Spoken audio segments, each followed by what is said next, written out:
Du Trisac. Des propos cohérents. Des opinions différentes. Vous écoutez Du Trisac. Bon, vous avez vu ces images sur les réseaux sociaux. Une étudiante iranienne de 30 ans arrêtée samedi à l'université Azad de Téhéran. Là, on dit qu'elle est internée dans un hôpital psychiatrique. Laissez-moi en douter. Elle a été interpellée pour un voile mal porté. Ça vous rappelle peut-être Mahsa Amini, en 2022, qui avait 22 ans, qui est décédé parce que ses obsédés sexuels, la police des mœurs l'ont battu à mort. Et ça se répète, là. Aou Daryaei, 30 ans, s'est déshabillée en sous-vêtements, puis elle a marché devant l'université jusqu'à temps qu'elle se fasse kidnapper, finalement, par ces intégristes religieux. Avec nous, Agnès Ziaye, qui est politologue attachée à la chaire Raoul Dandurand, Université du Québec à Montréal. Madame Ziaye, bonjour. Bonjour. Savez-vous quoi? J'aimerais ça qu'on se parle des fois d'autres choses, qu'on se parle, que ça soit moins désagréable, vous et moi, là, mais ce sont des sujets qui reviennent sans arrêt. Cette étudiante-là, Madame Daryaei, de 30 ans, là, elle est disparue, là. On n'a pas de ses nouvelles. Absolument, vous avez très bien répété les faits. Moi aussi, je suis navrée de vous parler à chaque fois quand il y a ce genre de faits très dramatiques, parce qu'il s'agit là encore d'une nouvelle tragédie. L'histoire se répète, et vous l'avez très bien dit. Après Mahsa Amini en 2022, après Armita Garvand en 2023, et la liste en fait des victimes et de ces femmes victimes sont bien trop longues. Nous avons Orhun Daryaei, 30 ans, qui a été à son tour malheureusement arrêté. La scène en fait qu'on a pu voir et qui fait aujourd'hui le tour et qui fait le buzz sur la toile, c'est cette jeune fille qui on va la montrer pendant que vous nous parlez, Madame oui, Ziaye. On va montrer les images là, qu'on a recueillies sur les réseaux sociaux. absolument. On vous écoute. Donc cette jeune fille de 30 ans, donc on voit là, bon, certains y voient un acte de résistance, d'autres voient un signe de protestation. Moi, je pense aussi, on peut faire une autre lecture. C'est peut-être un acte de désespoir, c'est peut-être un ras-le-bol, encore une fois complètement généralisé. Cette jeune femme va finalement mettre à nu un corps qui est sacralisé, un corps qui est tabou pour le régime iranien. Est-ce là la dernière arme qui reste à ces jeunes filles pour lutter contre le régime? C'est la question qu'on peut se poser. Ils sont venus à nouveau, vous savez, il y a un harcèlement qui se fait autour de ces jeunes femmes, de ces femmes, de tous les âges d'ailleurs, qu'elles soient jeunes ou moins jeunes. Il y a vraiment une pression psychologique et physique qui s'exerce sur ces femmes. On est venu encore l'embêter en considérant qu'elle était probablement mal voilée ou en tout cas un vêtement qui n'était pas approprié. Et évidemment, on y voit là une jeune fille qui complètement elle enlève ses vêtements et qui marche avec ses sous-vêtements. Mais c'est très problématique et encore une fois, on est de l'ordre ici d'une tragédie. Même si on peut évidemment saluer son courage, à l'heure actuelle où on se parle, on est très inquiète évidemment par rapport à sa condition de détention et par rapport à sa santé, par rapport à son intégrité physique et psychique. Il y a eu des témoignages, vous les avez sûrement vus, où on décrit cette jeune femme manger, comme on dit, manger une raclée, là, être battue, de saigner de la tête. C'est les dernières descriptions qu'on a eues de cette jeune femme de 30 ans. On peut s'attendre au pire dans les conditions du régime iranien?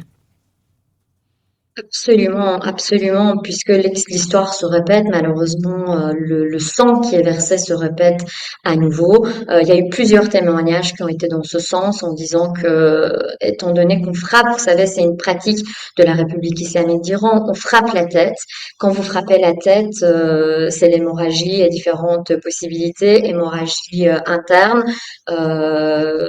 le coma, comme ça s'est passé pour le cas d'autres jeunes filles.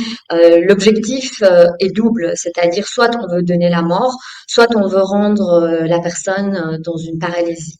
Donc, c'est finalement dire qu'on veut laisser aucune chance à ces personnes-là de s'en sortir. Ouais. Et ce qui est très problématique à l'heure où on se parle, c'est qu'on n'a absolument aucune nouvelle par rapport à sa condition. On sait qu'Amnesty International a demandé sa libération immédiate. Ceci étant dit, on a aucune information pour savoir dans quel état est cette jeune fille et où elle se trouve exactement, parce que c'est ça aussi qui est problématique. Ouais. Où est-ce que physiquement se trouve cette jeune fille? Bon, on a parlé d'hospitalisation, d'enfermement dans un asile psychiatrique, mais là encore, on a très peu d'informations fiables et de confirmées. Mme Ziaye, comment vous expliquez le silence des pays occidentaux? Ni Trudeau, ni Macron, ni Biden, ni Harris, ni Trump ont soulevé ces comportements réactionnaires d'une autre époque du régime iranien. Comment vous expliquez ce silence-là? Mais écoutez, c'est un silence qui est similaire par rapport aux femmes afghanes. C'est-à-dire que quand on voit ce qui se passe en Afghanistan par rapport aux femmes, quand on voit ce qui se passe en Iran par rapport à ces femmes, et d'ailleurs c'est pas que les femmes, c'est toute une génération qui est sacrifiée. Écoutez, c'est une incompréhension totale. C'est une incompréhension totale. Déjà qu'en 2024 on puisse assister à ce type de choses. Et ce silence, vous savez, c'était un des slogans qui avait était souvent souligné, le silence est criminel. Et évidemment, le silence est criminel, et d'ailleurs pas qu'uniquement pour les femmes en Iran, mais pour les femmes aussi en Afghanistan. Je lisais, hier, on a eu non, en fin de semaine, Charlotte Cates de Samidoun était à Montréal. C'est celle qui était à Vancouver qui a manifesté dans le cadre des manifestations pro-palestiniennes. Dans son cas, c'est pro-Hamas. Et même, on a trouvé aussi un extrait. La télé iranienne l'avait interviewée, Charlotte Cates, coordonnatrice internationale de Samidoun, qui a été nommée entité terroriste. Et malgré tout ça, elle était à Montréal, au centre Saint-Pierre. Puis c'est comme si on n'a pas de réaction, on n'a pas d'interdiction à une entité qu'on vient de déclarer terroriste, qui est félicitée par le régime iranien. Où est la colonne vertébrale du Canada là-dedans, dans nos réactions, dans notre laisser-faire? Mais je pense que c'est vraiment ce qu'on est en train de vivre au Canada et puis même en Europe, vous savez, on dirait que on est dans une invitation perpétuelle à l'autocensure et à la censure. C'est-à-dire que là, ça va contre toute liberté d'expression. Je pense que ce soit les individus, que ce soit parfois les collectivités, et même par rapport à nos institutions, et même certaines organisations, il y a en fait cette peur de parler. Finalement, on a l'impression, et c'est triste à dire, que la République islamique gagne du terrain, puisque le vocabulaire qu'on utilise dans le vocable de cette jeune femme est le même vocabulaire que la République islamique d'Iran. Et aujourd'hui, on est dans des sociétés, même dites démocratiques, où on a l'impression qu'il y a une réserve, il y a un malaise, il y a certains sujets qu'on ne veut pas aborder. Alors, par quoi? Est-ce que c'est par peur de l'islamophobie? Est-ce que c'est par peur de représailles?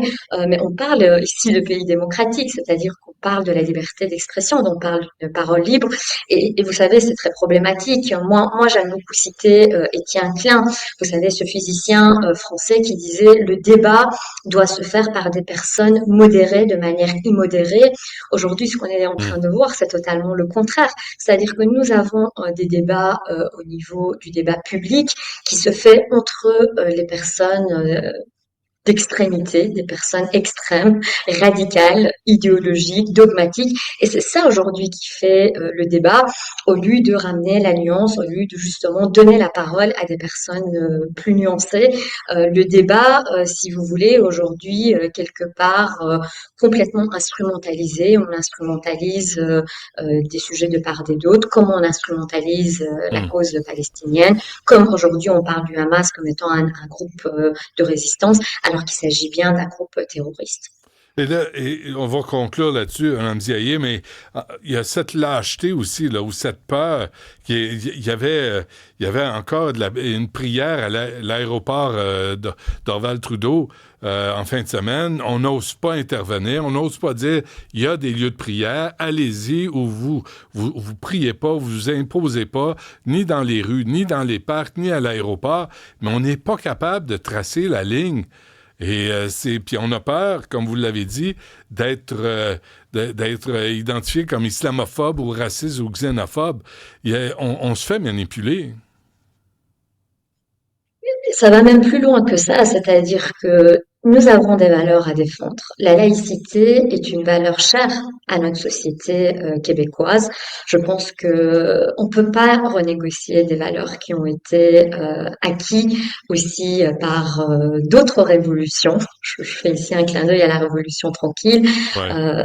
Nos sociétés ne sont pas battues et n'ont pas fait, n'ont pas, ne sont pas battues pour avoir ces acquis, pour aujourd'hui les remettre en question. On peut pas aujourd'hui écraser des acquis, comme on peut pas évidemment écraser et oublier nos propres valeurs qui nous sont encore chères et pour lesquelles il faut se défendre. Et c'est un travail au quotidien. Les femmes iraniennes, les femmes afghanes nous le rappellent qu'il faut continuer à se battre, qu'il faut continuer à lutter pour des valeurs universelles, pour des valeurs démocratiques. Et la laïcité en fait partie. Très bien, on se laisse là-dessus. Agnès Ziaye de l'Université du Québec à Montréal. Un gros merci. À la prochaine. Merci à vous.